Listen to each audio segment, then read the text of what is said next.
everybody, welcome to the Portland E-Prix. This one is especially special as it is a home event for the Grid Network team. This is it then, the penultimate weekend we will have for the foreseeable future here at the Portland International Raceway. Last year we had the debut race and it was absolutely exciting. This year we get a double header as well. This is the birthplace of where we had the so-called pack racing to come into it. So we're a little bit optimistic that we might see something a bit different. Fingers crossed as well, our TV pictures will arrive shortly and we will have access to all of the action. You can hear that we're moving around in the background waiting for all to see. Now, two people are trackside for us this weekend, of course, where JBMotorsports is teaming up once again with the Grid Network. Joe Samaniego, who is lead presenter and founder over at the Grid Network, is on site, as well as Nicole Fry. And both of them have been interviewing drivers and getting the previews ready. That's available on the Grid Network as well, so you can watch that all ready to go. And also, we'll be showing the preview show in the build-up to qualifying tomorrow, and in the build-up to the race as well, we'll have some more information from Joe and Nicole. That will also precede us in qualifying on Sunday, as well as the E-Prix as well. So big shows coming up this weekend and a lot of action to look forward to. Hello immediately to Adam, says, good morning Josh, it's currently 7:57 PM Eastern over here in the USA as well, so coming up on 8. And SHT says, hey Josh as well. Hello, and by the way, we've managed to listen to some of the comments back as well that people were asking. Many people are asking to see the colours of the teams, the names of the teams and the drivers' numbers. We've managed to accommodate that alongside the screen.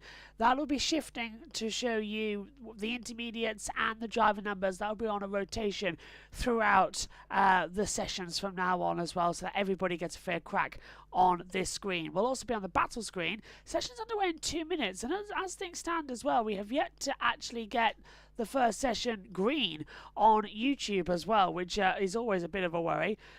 Carl Collette in for Roland this weekend. Yep, Ollie Rowland has some sort of flu and he is out with illness. Coming in is their reserve driver Kyle Collette, who has done a couple of shakedown in-season tests for Formula E as well, so it's not too big of a worry what we're expecting here as well. How this is going to work is we'll hand over to the world feed for this session as well to get the commentary on, and if we see anything we'll have all of the information coming on as well. Apparently it's at 1 AM the session is starting as well, so we've gone on it early because we were told that, by the way, you're going to have to go on early because that's where you're going to be, going at 1 o'clock. Doesn't look like we're going to have the green light directly on time though, which worries me, because I hope not waiting around until 2 PM in the morning because I need sleep, which is always the case, and it should have started earlier on as well. So yeah, car coming in, the green light's on, we're underway for the first practice session here for the Portland E-Prix. So the cars are venturing out into the circuit. There's Nick Cassidy charging into Portland as well, as you can see, and the cars are heading out onto the circuit as well. We can see Robin Fries going out there on the circuit. It seems to be that we can't actually watch any of this at the moment. It doesn't seem to be available anywhere on terrestrial networks, so we've got no TV pictures up here in the commentary box for this first practice session, which makes my job slightly alarming. If you know me as well, we haven't got a data screen up here either in the commentary box. Right, looks like we've got a session coming through finally via TV pictures. Hopefully it's going to load in. Yes, it is, and it's not too bad either. So we are underway for the session, and the cars venture out onto the circuit here as well for the Portland E-Prix. Thank God for Discovery Plus, eh? Always gives us the opportunity to keep an eye on everything. Let's hand over then to Tom on the box. We've got a new driver on the field in terms of Kyle Collette as well, replacing Oliver Rowland. Where on earth do we start? I think we start with the championship. Like you said, it is crunch time now. Coming into Portland, double header here before we head to London for the season finale. And this is where you can make or break the championship. There's been a lot of races to get the drivers to this point, but now it's about delivering where it counts right now. Yeah, this is turn 7. This is where attack mode will be activated for the drivers. Incredibly wide. Billy, you actually had the opportunity to go around this circuit earlier on.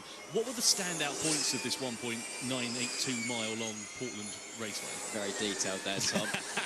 Turn 7 for me was definitely one that I just couldn't appreciate until going around the circuit myself, how wide that corner is. With the attack zone, it's a long way around the outside. I think we're going to be potentially surprised in the race how many positions you have to sacrifice by taking attack mode through that part of the lap. The last sector as well, really narrow, so it's going to make overtaking tricky. And then a very long straight before we get into what is quite a tight chicane. It's a big braking zone down into turn 1. Chunky curbs there as well. Yeah, heaviest braking zone on the track down into turn 1. So we are, of course, here in Portland, Oregon. We've raced in 4 different states in the US, obviously in Miami, in Long Beach, in Brooklyn, in New York as well, and of course here in Oregon last year as well. The man who won the race was Nick Cassidy, who also leads the Drivers' Championship by 25 points. The upshot is he needs to have, 59 points as the advantage going into London in order to be crowned the champion this weekend. Yeah, it's a huge swing in terms of the amount of points he's going to have to gain over Pascal this weekend. You're talking he's got to outscore Pascal by 34 points, which is a significant chunk considering how consistent the likes of Porsche and Pascal Wehrlein have been. Nick Cassidy has obviously been the standout performer this season, but it's a tough ask, I think, for him to manage to secure the championship here in Portland. Alan Innish joins us in the commentary box now. Alan, it's baking hot out there. It's hotter than that. Is it really? Just came up from the middle of the pit lane and it is super hot. The sun's really baking down on the track now. Yeah, we see the drivers out on the circuit. The 2 Envisions of Sebastian Buemi, Robin Fries. This is Sylvain Filippi, team principal. Not been a particularly brilliant season for Envision, to put it mildly. 8th in the championship after winning the team's title last year. A lot of rumours floating around that they're going to be replacing the entire driver lineup next year. Yeah, well, Robin Frins, and you know, he's had a difficult season as well, and so is Sebastian Buemi. And for the team that has always been fighting at the front of the championship, to be in the position of down in 8th and scrapping around at the back, it's certainly not what they expect. And I know they'll be looking to try and improve on that. 2, 1, full course yellow, full course yellow. Scott Elkins, race director, just giving the drivers a notice of full course yellow. Just a systems check. We make sure that obviously all the drivers can hear all the team radio and everything's working. Easy to do it under free practice conditions. We do it every single weekend. Yeah, and also there's times when we're in the middle of racing in the middle of cities, and so the environment is built up purely and simply for the actual race itself. So it's important to do all these checks in FP1. So that's the reason to do it. Yeah, you want to make sure that you don't get the interference on the radios and, you know, end up listening to Radio 2, Vernon K or something like that. Or alternatively your teammates. Full course He'll be listening to this, Tom. 5, So full course yellow then just about to be cleared. 2, 1, green flag, green flag. It's also important on the restart, so from the driver's perspective, to just get prepared for exactly that sort of restart situation. And, you know, just to know your timings down into the full course yellow and also accelerating out of it. So you can gain or lose maybe 1.5 seconds. And, well, the race was won by 0.2 of a second last year. Yeah, it was incredibly close. It was Nick Cassidy who took the victory from Jake Dennis. Antonio Felix da Costa also ended up on the podium as well.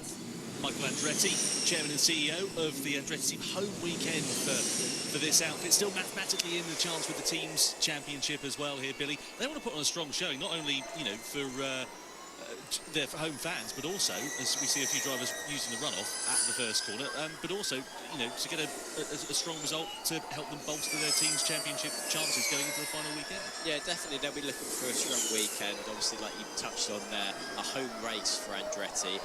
Norman Nato was actually the driver that took me around the circuit earlier on today and gave me that experience of what the track's actually like. And he's a man who, in recent form, he's been driving well. Obviously got a podium last time out in Shanghai.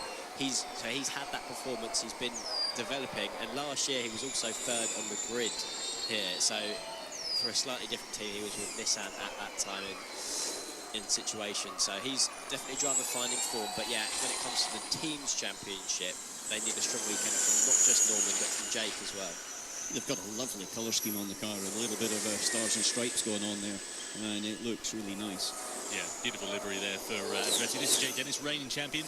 His title hopes are pretty much all but over now. It's not been a particularly brilliant return retaining season of the championship. He's only had 3 podiums, 4 podiums as a matter of fact, of course, with 1 in Diriyah. Last time he was on the podium was back in Misano, long time ago. But last year, Alan, it was his consistency over the course of the season that really helped him, especially in the latter stages of the year. This year, he struggled a bit. Yeah, the car. Oh, interesting to note here as well, something from race control is that we've already got Norman Nato under investigation for overspeeding under the full course yellow, and this was it coming out of the pit lane. A couple of cars going over the runoff area, and Dennis radio. And also one of the envisions. Mode 1. Norman will wait for you. Exit T3. That's equal purple sector 2. Also. Okay, so that was Norman Nato and Jay Dennis, both of them having that. So yeah, Nato was under investigation for speeding under that full course yellow. We'll keep an eye on that as the session goes on. Cassidy sets the first banker at 110.586. Because drivers are coming from the right over to the left. Yeah, but it's very difficult to see there because actually it's not as if you can turn your head and look to the right like you can in a streetcar. So you have to look at the marshals and hope they direct you in the correct way.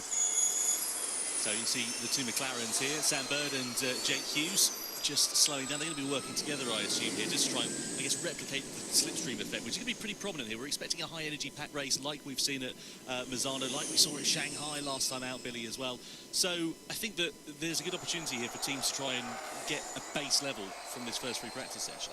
Yeah, I think they'll definitely be trying that slipstream effect, seeing how that affects the efficiency of the car in terms of not pushing the clean air like they will be doing if they're leading a pack of cars. And obviously we know from our experience this year that in terms of efficiency and energy management, that doesn't bode well. So we're going to see lots of overtakes going on throughout the race, I'm sure. Yeah, absolutely. Looking forward to seeing what is going to happen here.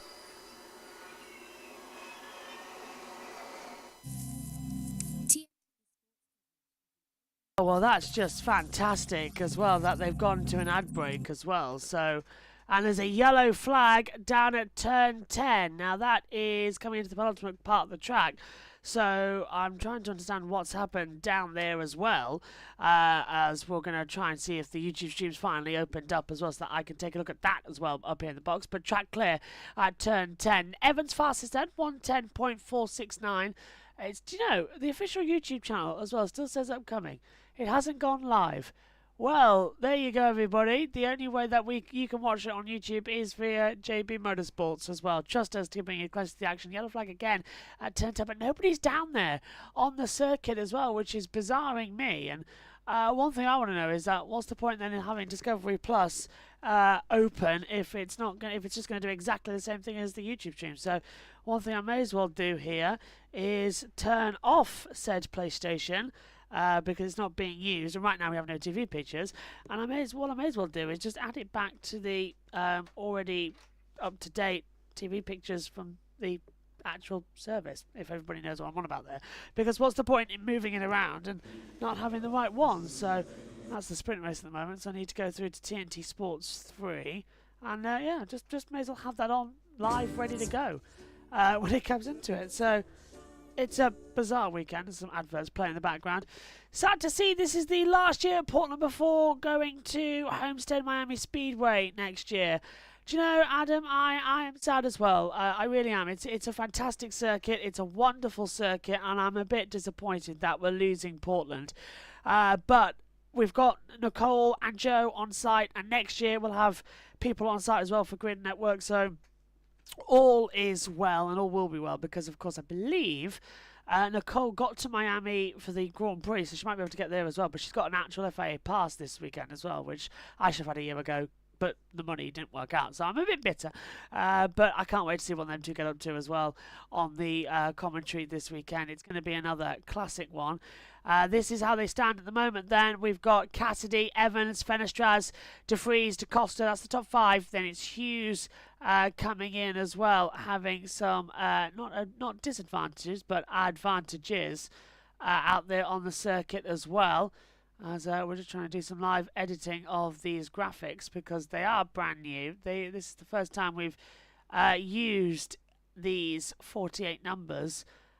So they're just temperamental a little bit. And we're on Megan's laptop, so we're not actually on the main comms box PC. We'll be on for the rest of the weekend. Do you see what I mean? See how glitchy it is? It's really bad. Let's just move it all to see who's in the pit lane and deal with it then. So yeah, they are really glitchy and really, really annoying. There we go. To get it all into the same factor. But Cassidy is back in the pit lane, so is Jake Dennis, and the rest of the field are out there on the pit lane. Look at that, fastest sectors 1, 2 and 3 for Cassidy. His last lap time is top now, 1:09.768. He's gone fastest. Evans is in second with Fenestra's third. De Vries takes us in 4th position as well, as I think we are about to have commentary back, which we can hand back over. And Andretti do have the Stars and Stripe badges on coming in as well. 17 minutes to go then in the opening practice session here at Portland. Let's head back over to the world feed and beginning with Tom Brooks. And across the timeline then goes Kyoka. It's not going to be a lap time to improve his position of 13th at the moment. So let's just give you a bit of background on the Brazilian driver then. 22 years of age, racing in the Indy Next Series with JBMotorsports. He's been a reserve driver for Nissan over the course of this year. Previously part of the Alpine and Renault Academy. And says his hero is Ayrton Senna, naturally being a Brazilian driver. That's not much of a surprise, but I'm sure it's going to be a bit of a baptism of fire jumping into a Formula E car for your first time, because he's not done any preparation really for this one here, Alec. It's a very late call for Oliver Rowland to not be in the car, so he's not had a chance to sit in the sim and do any laps. Yeah, the thing is, you learn the circuit in the sim, and ultimately he wasn't here last year. He hasn't had the chance to do the simulator preparation, and also the other thing, he races in the Indy Next Series, which normally comes to this circuit, but they haven't been here yet. So everything's gone against him in terms of preparation on the circuit. So right now, his session, I think, will be quite different to everybody else's. Other people will be looking at race information and feedback. For him, it's about basic learning of the process of the car, which he knows from having done some rookie tests, etc., but not in the level that he needs to for being around here. You drove a Gen 3 car last time out in Shanghai, Bill. You can go down and give some tips. Yeah, I don't know about that, Tom. It is a few laps for me, and I think, yeah, not the right circuit to be giving him any tips about. Kai Colette, though, it is a real challenge for him in terms of, like Alan said, just getting up to speed, but also just the margins for Maria are so tight as well. Okay, I'm outside my tyre window, just for your information. It's, I just want to say about the tyres, it's not like we expected. Oh. Can't put it that way. That's Cassidy's radio. Normally that would be a lot more detailed, but because we're listening in, it's just not as expected. Well, what was expected is obviously the next question that we would want to know the answer to. You have to get the notepad and pen out and start jotting stuff down for his engineer to keep it on the down low, eh, Alan? We never did anything like that, I have to be honest. We just blocked it. Two Maseratis in here, Max Günther and Jehan Daruvala as well. They're just in the mix of a bit of a pack battle going on. We've got the two DS Penske's of Van Dorn and Vernon there as well. All the same powertrain, so the Maserati. So therefore, from that perspective, it's effectively all like for like coming through. There'll be chassis setup differences, but it'll be details more than anything else. Yeah, just making their way through turn 7. This is where attack mode will be activated, just on the outside of that corner. The drivers have to hit 3 activation loops, then they'll get an extra 50 kilowatts of power. So if you're new to Formula E, welcome along. It's great to have your company. 300 kilowatts of power is what the drivers have got traditionally. When you go into attack mode, you get an extra 50 kilowatts of power, so the car obviously is a little bit faster.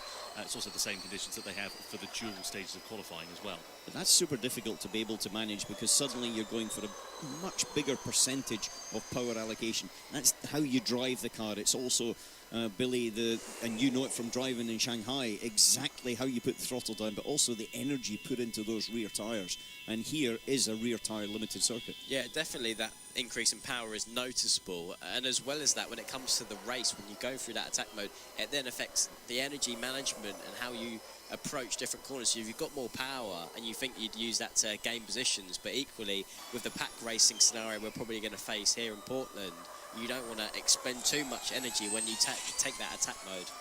So just under 15 minutes left of this session. Currently Nick Cassidy fast, his teammate Mitch Evans in third. As we mentioned earlier on, Jaguar with an opportunity to wrap up the teams and possibly the drivers' titles here this weekend. So let's go down to Saunders, who's with the team principal for Jaguar, James Barkley. Yeah, thanks, Tom. Now, I need to get inside that mind of yours, James, and how you're approaching this weekend. Because on one hand, you approach it like you have the rest of the season successfully. But on the other hand, there is a championship title that can be won in the next few days. Yeah, we're down to the crunch point now, right? But honestly, from a team perspective, you've got to have consistency of process, and all we can do is treat this like, you know, every normal weekend, the way we prepare, the way we manage all the operations of the team. But of course, you know, we're right in this championship fight now. The last few races, it adds a natural level of the pressure, but we'll actually try to do the opposite. Just have to keep consistent and approach the race like we do everything, and hopefully that allows us to deliver as we have been doing this year and score these important points, which will hopefully close the championship out.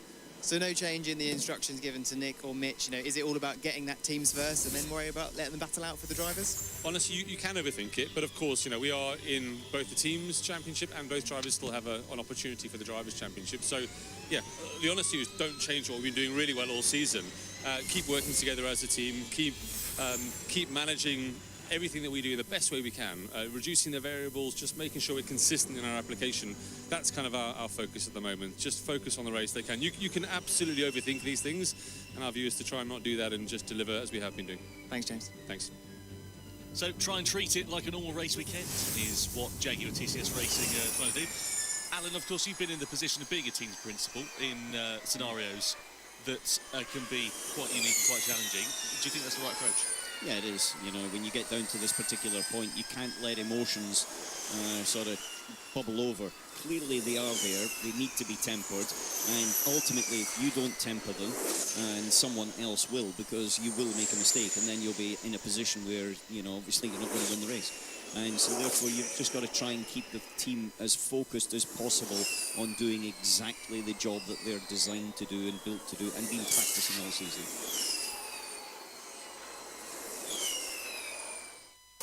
This program. Well, that was kind of predictable, wasn't it, as well, that we would get taken away from the world feed. They never seem to have the same points, do they? It is getting rather unbelievable going into it as well. 5 hours and 40 minutes sleep. Are you joking me? That's it. Getting up at 7:30 as well. That'll be just about okay. 6 hours. Tell you what, anybody says that I'm not dedicated to motorsport, let me know where they are. I'd like a very sincere word with them about this weekend as well, coming into it. So, let's see what we've got then. NATO's gone top on a 109.079. Nick de Vries is P2, 109.419, so 0.3 of a second off there. Then we've got 0.5 of a second per separating them as well, because Da Costa's gone third, Verline fourth, Mortara's fifth, Cassidy sixth, Dennis seventh, Hughes eighth, Tictum is ninth, and Bird has the top 10. Fenestraz is 11th with Evans in 12th, Muller's 13th, Degrassi 14th, Carcolet goes 15th, Sergio Kamara jumps into 4th position as well, as the order does start to change as they come through.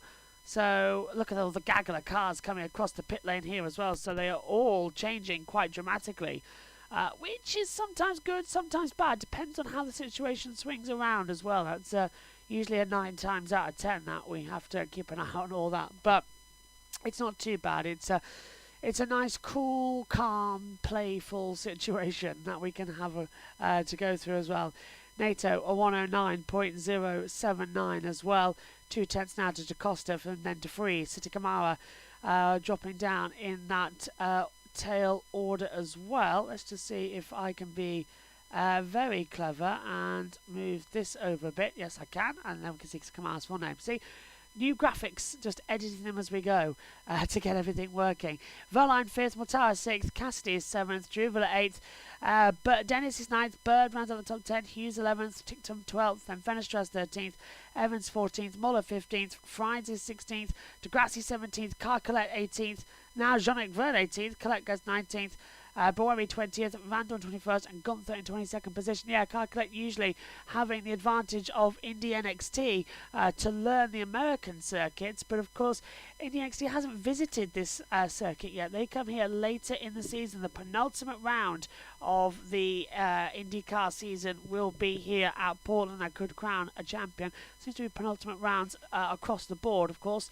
Joe Samaniego, his home circuit. It's the Grid Network's home circuit, so all of our qualifying and race shows are going to be uploaded to the Grid Network, and you can subscribe to Grid Network. It's at Grid Network TV is the social media handles across YouTube, Instagram, Twitter as well. So that, or X now as it's called, so that's how you get onto it. And you can visit gridnetworktv.com as our website as well over there, as we've teamed up with them this weekend to provide the Portland E-Prix coverage, as we always do. And hopefully Formula E Zone might be here as well. Ed Hunter will be with us, I believe, for the Sunday race. On Saturday, I believe we're going to be joined by one of the other members of the team. NATO is still under investigation for that overspeeding under the full course yellow. Yellow flag now down at turn 12, and it's car 3 who has come to a stopper. Sergio Sete Camara had a little bit of a problem, but we've now gone back to green flag conditions, which is always the nice way to go about things. Let's head back over then to the world feed for the last 8 minutes of this session and rejoin Tom Brooks, who is in the commentary box as well. So just under 8 minutes left of the session. Brief yellow flag we had a few moments ago has now cleared down at turn 12, so that's good to see.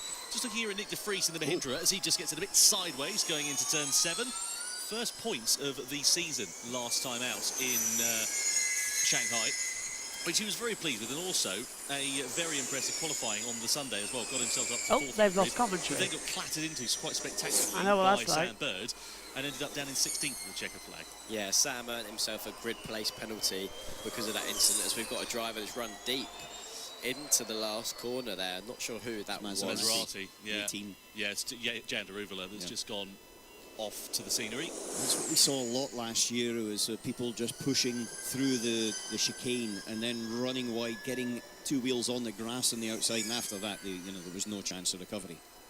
Yeah, Daruvula now making his way back into the pit lane then. So 7 minutes left of the session. What we're seeing now is a lot of drivers coming into the pit lane for the final runs in this session. What's that all about then, Alan? Also changing the tyres as well, trying to put a cooler set of tyres on. It's not as if you can cool the tyre down, and so therefore it's the quickest way to change them. And as we've spoken about a few times, it's tough on them round here. Interestingly there, Sergio running wide through that last couple of corners, but it's because he got a bit of a slide on through turn 10 that put him offline and actually too far over to the right hand side for turn 11, and that was what caused him to have this deep moment. And then he's had a few bites at the cherry trying to turn the car around there, and he's on a completely different circuit. On the drag strip, he's ending up in the fan village at this point. He needed a ticket to get back in from here. That's not going to be particularly nice to go over that speed bump as well. And he's all at a see. Where on earth is he off to? And that kind of reminds me of like a Kimi Raikkonen in Brazil. 2012. Yeah, it's a classic. Driving and getting lost in the paddock area. Well, he's had a good look at what's on offer here at Portland. There is the fan village, and he's basically gone off to explore it. Let's have a look here at Mitch Evans a little bit earlier on in the lap. This is coming out of turn 3 as he does a bit of grass cutting there as well. So the Portland staff will be quite thankful for that. Saves them a job. Norman Nato, fastest with just over 5 minutes left of this session. Let's head down to Saunders, who's in the Andretti garage. Who are you with, Saunders? Yeah, thanks, Tom. I'm very lucky because I'm here with two. I've got Roger Griffiths, team principal, and I've got Michael Andretti. Now, obviously, it goes without saying, big weekend for you, the Andretti team, an icon in American motorsport. And as it goes, you're currently top of the leaderboard, or in the timings. A little early, but it's good. We'll take it. Hopefully we can stay there. We're really excited to be back here in Portland, and it's a great event and our home soil, like you said. It's a big weekend. Again, Roger, what can we expect to see from both the qualifying and the race here? Because it's getting very hot out there. How might that affect things? Yeah, for sure. I mean, we could potentially be struggling with a bit of oversteer, the rear tyres going away. Maybe not so much in the race because of the energy running, but certainly in qualifying, tyre preparation is going to be key, and get them in the right window. That's where the lap time's going to be. So we've got to nail it. We've got to pick our moment and go from there. A lot of points up for grabs still in the rest of the season. Jake's in his title defence year, but also the team, you want to do as best as you can. What's the target? Win the next 4, then we'll see what happens. That's our goal. Excellent. Okay, well, we look forward to seeing that hopefully happening. Cheers. Thanks, guys. Thank you. Thank you, Saunders. Rose between two... oh, no, I can't say that about Michael Andretti and Roger Griffiths, but great to hear from them nonetheless. Norman Nato, currently quickest of the session. Got his first podium of the season last time out with 3rd place in Shanghai. Odds are that they're going to continue with an unchanged driver lineup for 2025, Billy, as well. Nato and Dennis have been a good pairing, not only in terms of the on-track results that they produce, but also just in terms of the synergy between the two drivers. They get on like a house on fire. Yeah, I think they both get on really well. Just chatting to Norman earlier in the day, he's so cool, calm and collected. He's a very chilled, relaxed character. I was asking him about the shakedown, how it was all going. He was like, yes, all good. Scrubbed some tyres, did a few laps. I'm going to have to start charging for these Porsche laps if I keep doing them with the drivers, though, because it's maybe a little bit of extra on-track experience paying dividends for Norman there. Yeah, this is his teammate Jake Dennis, currently 12th fastest. As we mentioned earlier on, he reckons his driver's title hopes are pretty much all but gone, which is a fair assessment, but there's a good opportunity here for them this weekend to put in a good performance. Of course, attacked by a Porsche, the factory outfit, which is the same power unit that is in the back of this Andretti car as well, so they'll have a good base to work with. And do you remember the back end of last year when we had Dennis on the radio and he was complaining about the fact that Wehrlein wasn't playing rear gunner to him? Well, now the roles are reversed somewhat in 2025 as you see Dennis getting it quite sideways through turn 12. There's a possibility here that Wehrlein may be calling on his old mate to old mate. I know. Yeah. I mean it with every sense of sarcasm possible. They don't get on. Needed a bit of sarcasm on that comment. I mean, yeah, for me, the dynamic there, it's been a fractious relationship throughout the entire season between Jake Dennis and Pascal Wehrlein. They're two drivers that are super competitive. They've got the same powertrain, as you touched on, but they've been taking chunks out of each other at times throughout this season. It's settled down in the last few races. I can't see Jake playing rear gunner to help the Porsches out. He was, like you say, complaining on the radio at the end of last year because of that scenario, and he wasn't quite happy with how that was unfolding. I mean, it would be a shock to me, put it that way. Yeah, I don't think they're on each other's Christmas card list. I think let's put it that way. But Dennis currently 12th quickest at the moment, not on a particularly fast push lap as it stands, but you can see him making his way down. Look at the car just dancing around as you flick it through into that chicane of turns 10 and 11. As you said, you can have a snap of oversteer and it can set you off into the scenery there. Look at the instability going out of that final corner. We were back in Japan there, a bit of Tokyo drift. Yeah, I mean, it's spectacular to watch. It's not going to do those Hankook tyres any good, though. Nah, definitely not. I mean, the rear tyres, like Alan touched on earlier in the session, they are going to cook because there are a lot of long corners here in Portland. Something wrong with this car, it's horrendous. Strong words there. Fairly robust feedback there from Jake Dennis. Let's have another look at this. I mean, cool on the camera, Jake. Points for effort. But, yeah, not particularly pleased with the performance of it. It's not normally that fast when you're going sideways. That's normally a telltale sign. So you can tell that Jake's not exactly happy with where that car's at. Pascal Wehrlein there popping himself up into 7th place, fastest in the last sector as well, so he seems to have things a bit more dialed in that part of the lap. Yeah, looking okay for him so far. Shout out as well to Kaio Collet, his first session in an official race weekend for the Nissan team. 19th fastest, a couple of tenths of a second quicker than teammate Sasha Fenestrez. Obviously, it's difficult. You don't want to read too much into it this early stage of the weekend, but nonetheless, given the fact he's not done any simulator driving, any preparation at all for this weekend, that's very impressive. Yeah, really solid performance. He doesn't need to do anything special this weekend, Kaio Collet. Like you say, everything has gone against him in terms of the Indy NXT calendar, not giving him track timer that he could have benefited from coming into this weekend. The fact that he's been in a different series, hasn't had the proper preparation the other drivers have had. The list goes on. He's really thrown himself in the deep end here, or the team at least haven't Nissan. But it's an opportunity. That's what he's got to view it as. If he puts together a solid weekend, he's going to put himself, on the radar of a few teams. There's still driver lineups at teams that haven't been set in stone yet. Pascal Wehrlein just having a run off as well. Oh, I think he's exploring the drag strip here. Well, so we can find out quite how fast the Gen 3 car goes from 0 to 60 in Portland. We know it's 1.8. Oh, and Van Dorn doing exactly the same thing as well. So everyone's just getting like a little bit off the pace and a little bit wide at the back. So it's not the greatest emphasis out there of any form of safety, so it's just getting a little bit cautious out there. NATO's currently fastest, 109.079.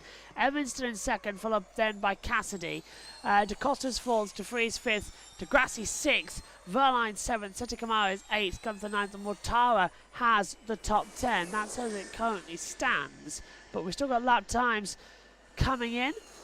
and changing the deltas, which we all like to see. Verline, not really an impressive first or second sector. Yellow flag's out at turn 10. I can't see a car off down there.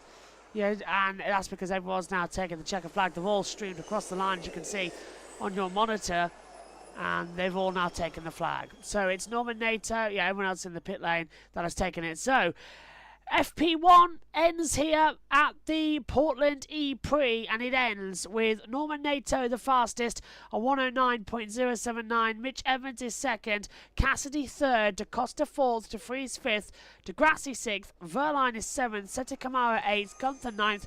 Mortara has the top 10.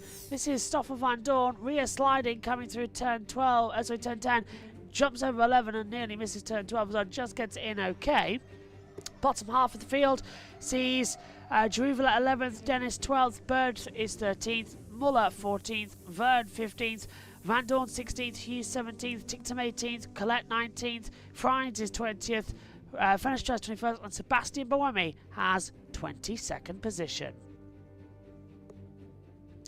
Not a bad situation then overall here in the opener, and I did change that to the background as well, not for Berlin but for Portland, so I wonder why that background's a little different. We'll go back to this camera angle for now. OBS has just been playing up with everybody's at the moment as well. So practice starts begin, 3, 4, 5, pause, lights out. Good getaway from everyone actually, good clean run. First time this year, by the way, the light sequence for Formula E has actually been in the centre of the track, so it's just setting my OCD off nicely there as well to be in balance. So you can join us tomorrow, 8:25 AM for Formula 3, their sprint race, that's British Summer Time, and at 3:25 British Summer Time for free practice 2 of the Portland E-Prix. Thanks for your company. We'll see you later on. Bye-bye.